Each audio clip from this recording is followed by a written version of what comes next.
Aprobado, pues, constitucional, una muy cerrada votación, cardíaca, 6-5. Luis Miguel González, ¿cómo estás, Luis Miguel? Muy bien, buenas noches. Buenas noches, Guillermo de Loya, Manuel, ¿cómo estás, Guillermo? buenas y frías noches. Buenas noches, Jaime Sánchez Uzarrey, ¿cómo estás, Jaime? Manuel. A ver, la pregunta, larguísima, no cabe en un tuit la pregunta. No cabe en un tuit, lo intenté, no cabe en un tuit. ¿Estás de acuerdo o no en que se lleven a cabo las acciones pertinentes con apego al marco constitucional y legal para emprender un proceso de esclarecimiento a las decisiones políticas tomadas en los años pasados por los actores políticos, encaminado a garantizar la justicia y los derechos de las posibles víctimas? Guillermo, ¿cómo lo ves? Caray, es una redacción, bueno, de entrada una redacción muy confusa y hasta lamentable, pero yo creo que hay que poner esto en perspectiva, primero alejando la totalidad de filias y fobias que podemos tener en respecto al tema. A ver. ¿Por qué? Hay que verlo con la objetividad de lo que ocurrió hoy. Todos aquellos quienes pedimos y quienes clamamos por la guarda, por la salvaguarda del Estado de Derecho y del orden constitucional, pues hoy vimos en acción al máximo órgano de control constitucional, la Suprema Corte, en una discusión abierta donde con una votación dividida se llega a una conclusión que yo creo que es la parte más importante y más subrayable. Sí hay un ejercicio, o sí va a haber, no se niega la posibilidad constitucional contenida en el artículo 35 de que se lleve a cabo un ejercicio de democracia participativa. Ese es el fondo que resuelve la Corte y además modifica la pregunta que originalmente se había hecho, que esa sí tenía varios tintes, y lo platicamos en otra mesa, varios tintes de inconstitucionalidad al ponerle nombre y apellido a quienes se debe investigar. Pero en este caso... estaba más acotada esta es más amplia, mucho más amplia, pero también tiene cabida para muchas cuestiones. Creo que hay que ver hasta dónde esto es confuso y no está bien acotado. Primero, se habla de poner en marcha un procedimiento de esclarecimiento de hechos pasados por actores políticos. ¿Quiénes son actores políticos? ¿Cuáles son las decisiones políticas? ¿Hasta dónde abarca esto? Estaríamos en la idea de que esto se puede ampliar también al mandato de Andrés Manuel López Obrador por los años 2018, 2019 y 2020. En el entendido que se llevará a cabo la consulta en su momento, si es que pasa los siguientes filtros, si es que el Senado la califica de procedente, si es que se manda al INE y se implementa la logística suficiente, y en su caso, si se vuelve vinculante por el 40% de la votación de la población. Es un camino muy difícil, pero creo que no se han dado cuenta.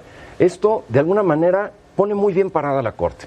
Ponen en movimiento una ley que se había estado de alguna manera enmoheciendo, que estaba muy detenida, la Ley Federal de Consulta Popular, y a fin de cuentas cumple con ese mandato, que también ya es un error de nomenclatura. Ya ni siquiera hay que llamar enjuiciamiento a expresidentes, sino es una consulta totalmente distinta. A ver, Jaime, ¿cómo lo ves?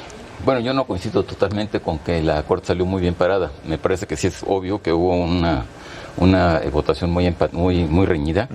Me parece también claro que la ponencia del ministro Saldívar muestra que él tiene una clara asunción de los principios de la 4T en lo que se refiere. Fue una gran defensa de por qué debería abrirse esta consulta y porque era una forma de mejorar y de crear nuevos ciudadanos más participativos. Y bueno, por el otro lado está paradigmáticamente pues, la ponencia del ministro Aguilar, que fue rechazada. Ahora, no me parece menor el que se haya cambiado la pregunta. Efectivamente está muy confusa, pero coincido ahí, pues se le quitó, digamos, el veneno que tenía contra los expresidentes. Esta es una consulta descafeinada en lo que a la pregunta se refiere, ¿no? En ese sentido, nadie gana y nadie pierde todo. A ver, el presidente avanza en la ruta de que haya una consulta ciudadana, no con la pregunta que él había planteado. Exactamente. Entonces, es una victoria, digamos, porque va a haber consulta, pero si esto tenía una finalidad político-electoral, que bueno, yo sí creo que esto lo tenía, pues la descafeinan y la vuelven, pues esto, ¿no? ¿Quién entra y quién no entra y a quién se va a señalar como culpable o a quién se va a investigar? Entonces, hay quien ve esto como que la Corte pues se rindió ante el presidente, que bueno, claro, fue bastante claro en el sentido de que la Corte no debería votar en contra de la consulta, de tal manera que yo creo que tiene muchos claroscuros, pero en resumen, yo creo que se le quita el veneno más fuerte que tenía y la intencionalidad más fuerte que tenía, que era un acto político electoral en este proceso que se avecina o que ya prácticamente está aquí. Luis Miguel. Me gustaría pensar este tema desde el punto de vista de cómo se vivió como comunicación. Las reacciones en redes sociales, previas, posteriores. La sesión misma, ¿no? Yo creo que nunca habían tenido tanta audiencia, tanto rating en el canal judicial. Tenemos, por un lado, una cosa positiva, que es un interés inusitado por un proceso deliberativo de la Corte. Sí.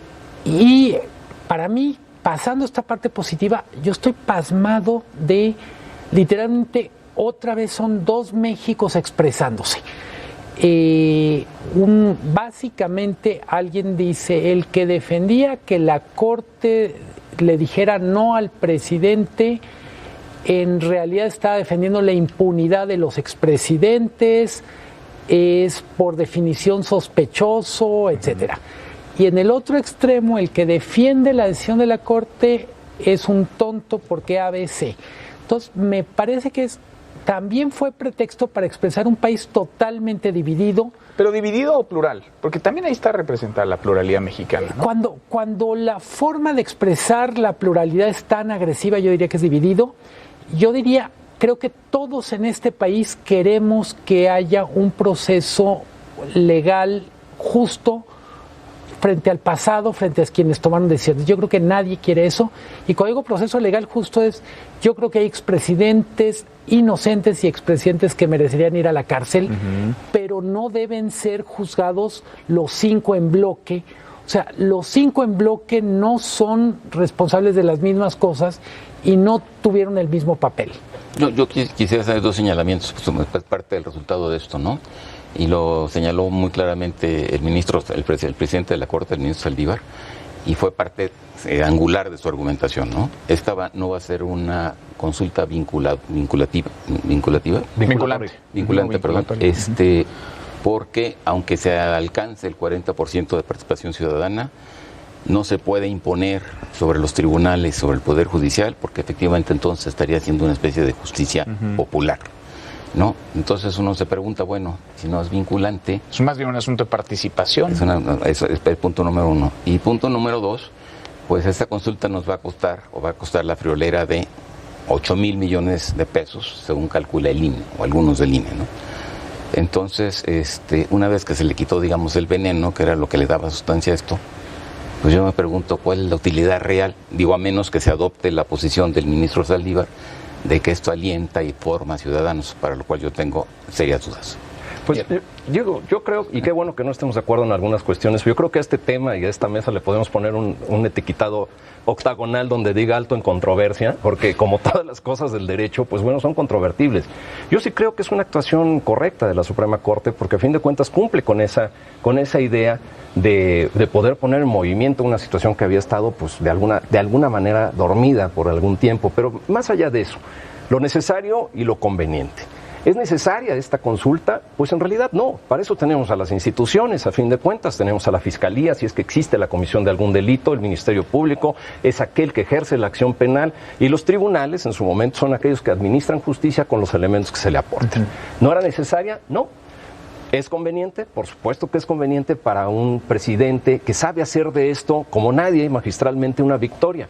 Aun cuando en el fondo lo hayan descafeinado o le hayan quitado el veneno, como lo dices, Jaime, pero que sin duda lo pondrá en la legitimidad de la discusión para lo que viene en el 2021 y hacer de esto también un tema que rente electoralmente, por supuesto.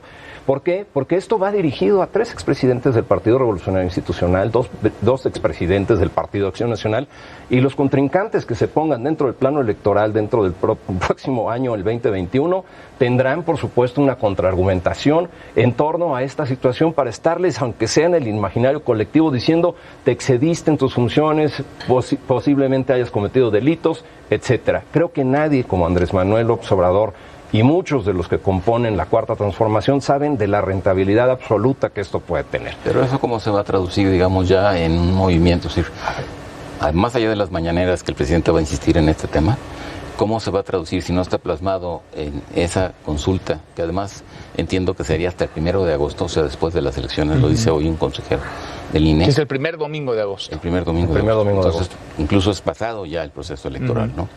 Entonces, bueno, puede que tú tengas razón. Yo tengo mis serias dudas de la utilidad real que va a acabar teniendo esto, pero... Utilidad para un Estado de Derecho, ninguna. No nos equivoquemos. No, yo lo planteé en tus términos que tú lo planteas, la utilidad para el presidente. Para el presidente yo creo que es bastante, pero también, nada más una última cuestión, creo que la utilidad real que esto tiene es poner en movimiento la participación y redefinir cómo está planteada la participación democrática, la participación de un mexicano que de alguna manera quiere incidir en las cuestiones públicas y que tiene una vía reconocida en el artículo 35 y en una ley federal. A ver, yo creo que nadie pone en duda que es bueno que la gente opine, que tenga más voz. Lo planteamos la semana pasada. Creo que el Poder Judicial en muchas cosas está desconectado del ciudadano común y corriente. Del otro lado, para mí la gran pregunta, una de las grandes preguntas es si la Corte sale fortalecida de cara a posibles decisiones en adelante. ¿Cómo la ves ahí?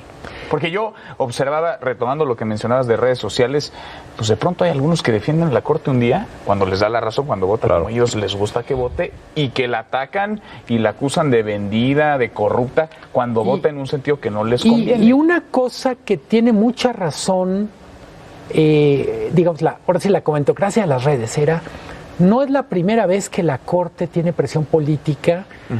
Y en ese sentido también hay que poner en perspectiva, nos falta una especie de pequeña historia de grandes decisiones de la Corte para decir, es normal que la Corte opere con presión política. Yo creo que en eso habría que, pienso el caso de Fobaproa, pienso el anatocismo, el tema de intereses. Entonces, quitando esa parte, yo lo que tengo expectativa de decir, sí me parece que necesitamos una Corte que sea capaz de decir no cuando a mí se me ocurra, pero que en general sea parte del ejercicio. Y me quedó la duda en el sentido que la Corte sí fue muy obsequiosa con el presidente. Te queda esa percepción. Sí. Se divide 6-5, es una votación. Yo tendría una preocupación y es la siguiente, o sea, la postura del ministro Aguilar es muy clara en el sentido de que no se podía hacer la consulta porque violentaba los derechos humanos, y entonces argumenta todo esto, ¿no? Y luego Saldívar responde que no hay tal violentación de los derechos humanos porque al final de cuentas no va a ser vinculante. Ese es si tú quieres ese punto, tiene razón el ministro Aguilar, ¿no? Entonces, el punto aquí es que si efectivamente este artículo 35 señala una serie de elementos que no deben ser sometidos a una consulta popular, como son, por ejemplo, las finanzas públicas o los impuestos, seguridad nacional o, por supuesto, los derechos humanos, la pregunta es si se está sentando un precedente, porque Saldívar está argumentando que no es vinculante, pero en la ley está que si es vinculante, si hay el 40% de la población. Él está interpretando la Constitución así. Entonces, ¿qué va a venir adelante si efectivamente se hace otro tipo de consulta que también esté violentando el artículo 35 constitucional y que vaya más allá en cualquier sentido? ¿Está sentando esto un precedente que está abriendo las puertas para esto? Me pregunto. Yo creo que no. Yo creo que no está sentando precedentes porque a fin de cuentas se particulariza, digamos, la discusión sobre cada caso. Y en esta situación, todo aquello de lo cual hablamos en su momento, si es constitucional, si no es constitucional, si viola o no viola derechos humanos, ha quedado atrás por una sencilla cuestión. Ya no es el mismo escenario ni es el mismo punto de partida. Ya no es la pregunta en la cual se señalaba flamígeramente a aquellos que habían podido cometer delitos. Y ahora se deja una parte, digamos, muy amplia, muy poco acotada, en donde la discusión, en el caso que sea vinculante, en el caso que vote el 40%, que pase los filtros de Senado, del INE, y finalmente se lleve a la votación popular, ese 40% que le dé la validez suficiente, verdaderamente, ¿cuál va a ser el siguiente paso a seguir? No hay otra vía más que la de las instituciones. Tiene razón en eso, tienes completamente la razón. Pero finalmente, la ponencia del ministro Aguilar es si se están violentando los derechos humanos que están contenidos en el artículo 35 y la Constitución lo impide. Entonces Saldívar, bueno, los que votaron con Saldívar, dicen no, porque no es vinculante. Bueno, probablemente tenga razón. A mí me queda la duda de si no se está sentando este precedente. No, y claramente los ministros ven realidades jurídicas contrapuestas, polarizadas, digamos, ven tienen dos visiones radicalmente distintas, porque Aguilar, el ministro Luis María Aguilar, habla de un concierto de inconstitucionalidades y son 6 los ministros que ven constitucionalidades. Pero hay otra parte de la argumentación que no tiene que ver con constitucionalidad y que hay una especie de autocrítica desde mi punto de vista mal canalizada, y es hay un reconocimiento de la distancia entre la Corte y el ciudadano común, entre la población. Entonces, cuando digo, es una autocrítica mal canalizada, porque básicamente hablan de una oportunidad histórica para redimir eso. Yo digo, bueno, hay muchas formas de redimir la distancia entre la Corte y el ciudadano común, y no necesariamente es otorgando al pueblo la capacidad para juzgar sobre minorías o un grupo concreto. Que no será sobrejuzgar, porque ya entiendo que al no ser vinculante es opinar. A eso se va a limitar el ejercicio, a una opinión. ¿Qué es lo que va a seguir? A fin de cuentas, repito, se lleva a cabo la consulta y se decide que sí se debe de llevar a cabo un procedimiento por el cual se esclarezcan los hechos del pasado. Ok, ¿cuál es ese procedimiento? No queda más que la vía de las instituciones. Y eso no es una opción. Si existen elementos constitutivos del delito, quien los conozca está obligado a denunciarlos, porque si no peca de complicidad. Okay, pero ¿qué hubieras preferido entonces? Que se hubiese dado una negativa para esta consulta y en su caso se hubiera intentado una reforma constitucional para quitarle la posibilidad de que no se violen los derechos humanos, porque ese era el camino que ya se había trazado. Te interrumpo, Guillermo. Falta que el presidente acepte esta pregunta, entiendo, ¿no? Ya no es modificable esta pregunta.